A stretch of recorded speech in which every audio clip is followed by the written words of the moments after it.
Alrighty, alrighty. So, surgery was on Thursday. Today is Monday, so Friday, Saturday, Sunday, Monday, 4 days post-op.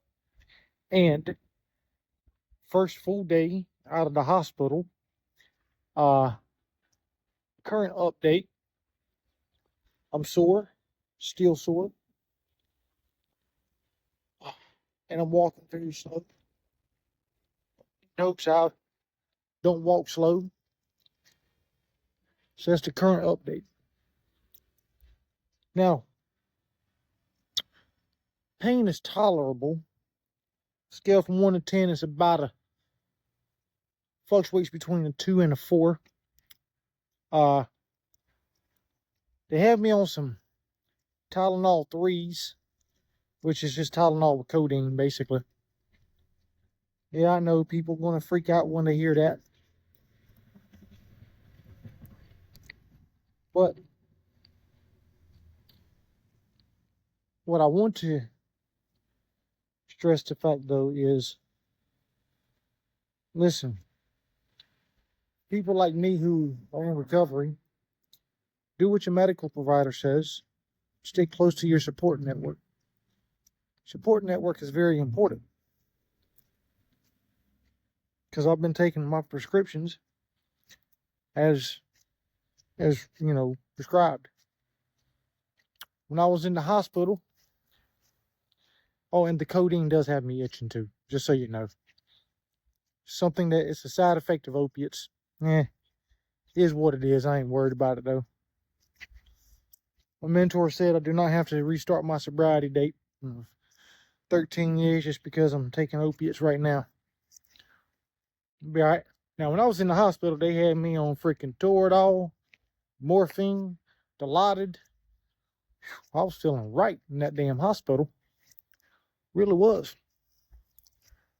But, hey, I'm grateful for the medical providers because, even when I went back to the hospital on Saturday night, it was Saturday morning, it was 2:30 in the morning. Severe excruciating pain. I was probably on the scale from 1 to 10, I was about a 12. Right? Like literally. That's how bad that pain was. They ended up having to give me Dilaudid while I was in the ED. And thank goodness they did, because that helped to alleviate the pain. Now, why did I end up having to go back to the hospital? I was not even at the hospital for 24 hours. Nobody knew it at the time, but my bowels weren't working. Now, how come my bowels weren't working? Anytime you do major surgery and your body is put to sleep under anesthesia, like I was, and you're giving all this medication, well, what happens is, your bowels quit working, they go to sleep.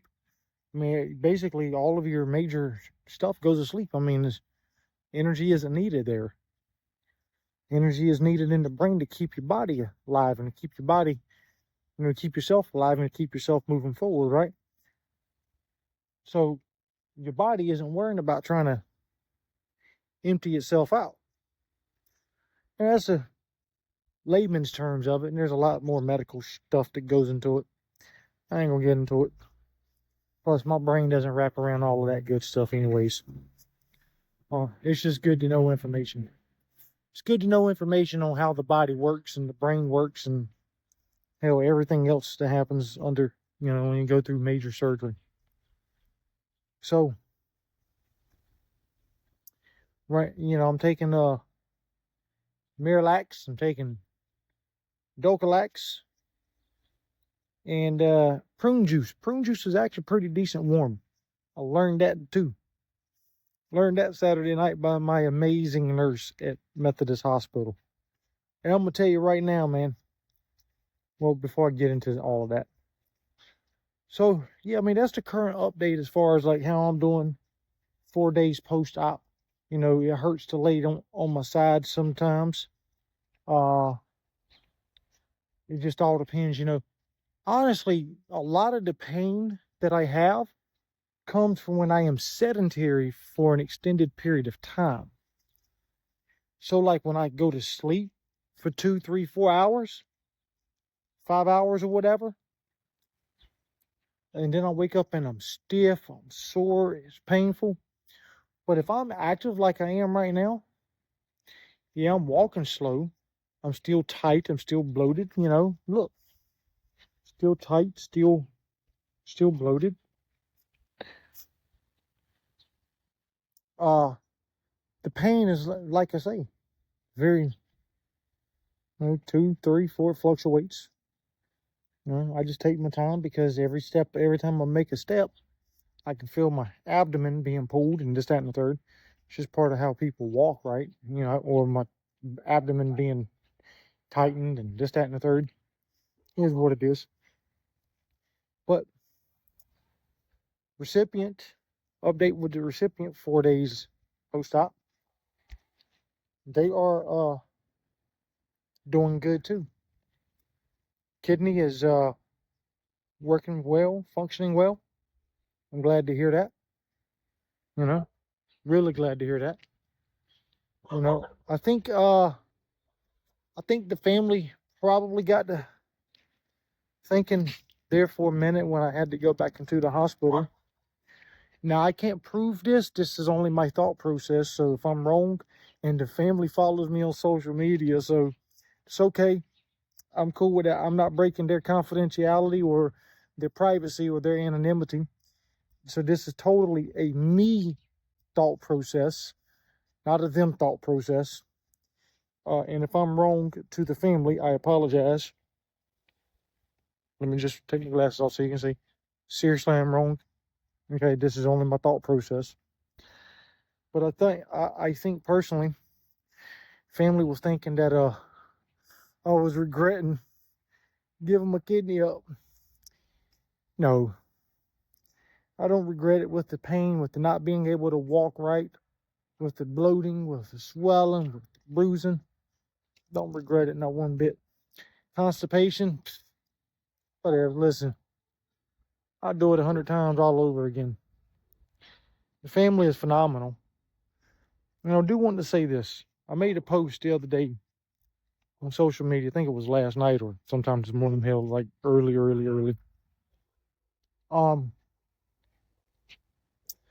Not one time did race or ethnicity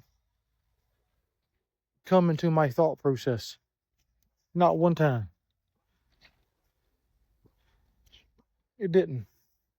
Yes, the family and the recipient is Hispanic and I'm Caucasian. They live in Texas and I live in North Carolina. But not one time did their race or ethnicity factor in. I didn't think about it not one bit.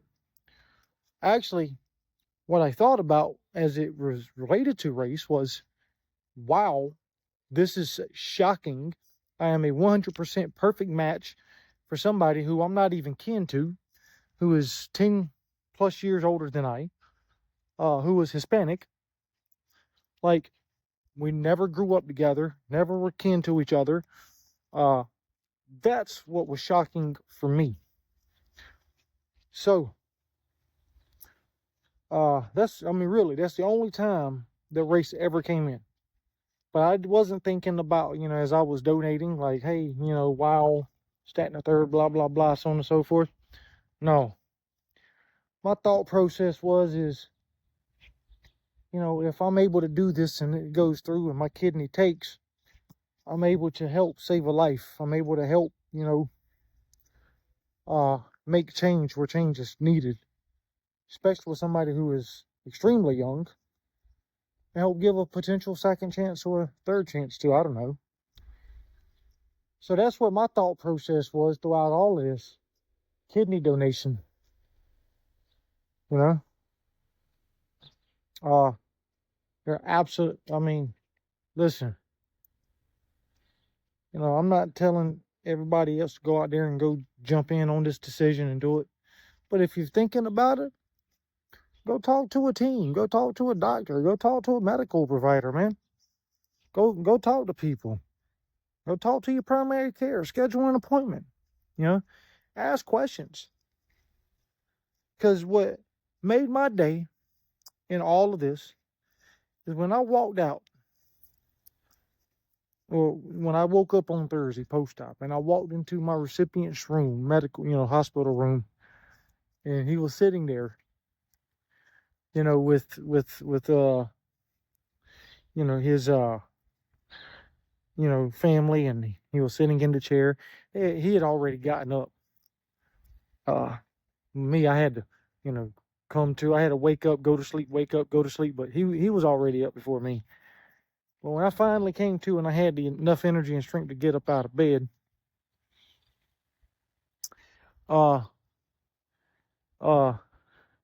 walked in the room and I looked at him. I'm like, damn, dude. I'm like, you look like a true damn Hispanic now. Oh, God, it was so funny. It was so funny. The family freaking laughed at me. Everybody was laughing at me. Because what happens is, and this is something that, people need to understand or should understand about, organ donation and organ failure and stuff like that. The guy lost color. Didn't look like himself. He was frail, looking frail, weak, older than stated age, disheveled appearance. And so when I first laid eyes on him post-op, he looked completely different, like a different man. And that right there was a blessing in the sky to be able to see. That made my day. And so I'd absolutely do it again. Now, itching. Sorry about that, folks. Now, that being said,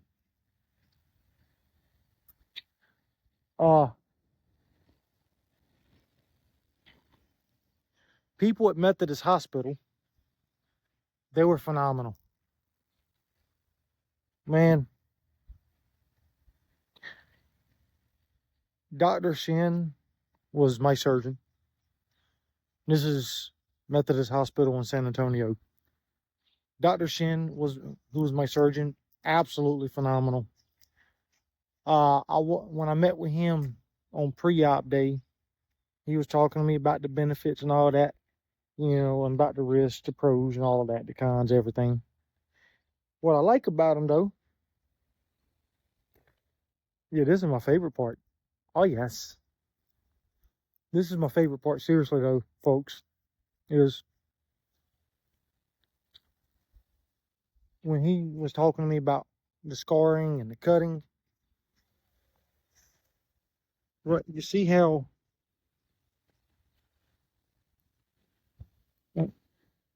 what I like about it though is the fact that I wanted to show y'all that so y'all can get a good look at it. The fact that he agreed to move the cut up instead of cutting through my tattoo.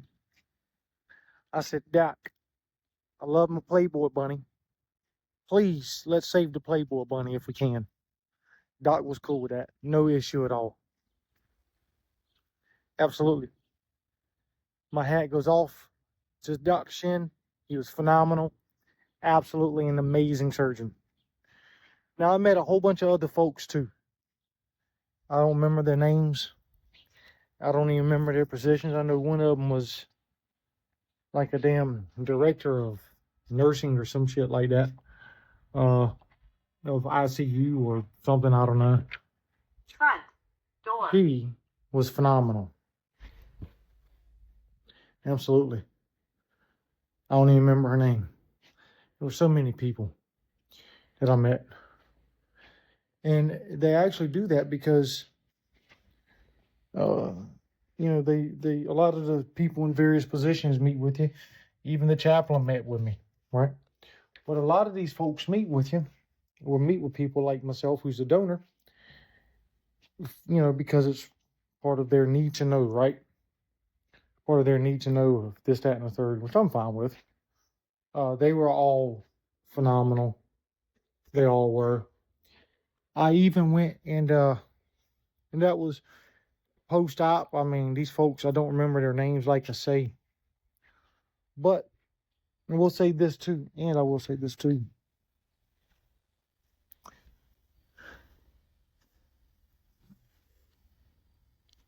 All right, slowly sitting down. And I will say this too. Even when I had to be readmitted on Saturday morning, you know, they came by. They never treated me wrong. I didn't know that it was constipation, you know, that was causing all this severe pain. I told the doc, I'm like, the Tylenol 3 isn't working, doc. I'm in severe pain. In severe pain, doc. Doc was like, no, Kevin. Hold on, stop. The Tylenol 3 is working. We just got to get you unconstipated. Oh, God. I mean, I met a few of the same people. They were cool. There was, I mean, listen, they were cool. They didn't treat me any different. I felt this small because I called them over constipation because I didn't know. I didn't know I was constipated. And I kept apologizing to them. I even asked to be discharged, if I could be discharged. Right? Like, this is the people at Methodist Hospital. This is the medical staff. This is the administrative staff. This is all, right? So I asked him on Saturday, I'm like, well, shit, if it's over constipation, there's no reason me hold up a bed here at this hospital. Let me go ahead and kick back and relax at the house. I said, just give me my treatment plan. They said, absolutely not, Kevin. You ain't going nowhere till you get a bowel movement. So, all right. I said, whatever y'all need me to do, y'all tell me to do, and I'll do it. Man, and I tell you what, it took me late Saturday night, but I finally had one. Mother load come.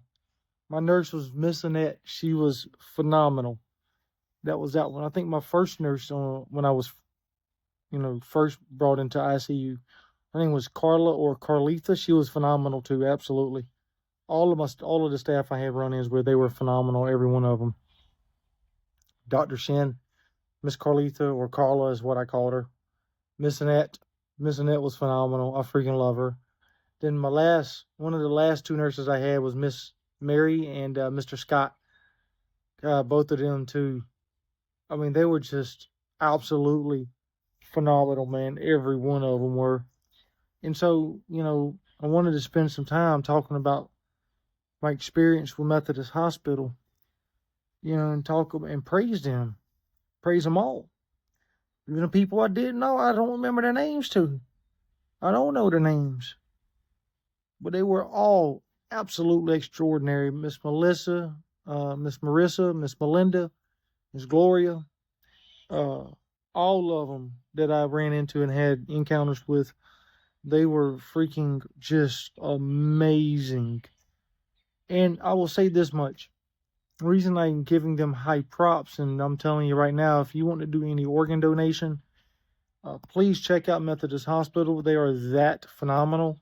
I think whenever I do a liver donation or bone marrow transplant or whatever, bone marrow donation, I'm thinking about making it, Methodist Hospital, because that's how amazing my experience was.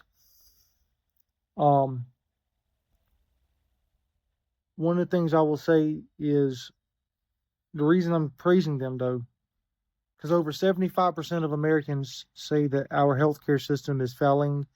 They aren't treated like they're a person, that they're treated like they're, a dollar sign.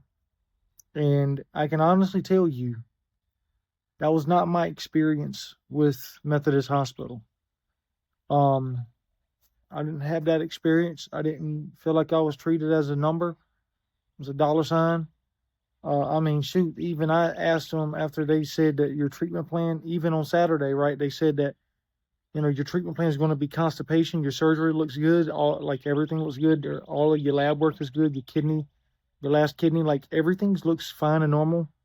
So the treatment plan is going to be constipation, and we're going to go forward with that and see how it goes. And afterward, I felt 10 times better.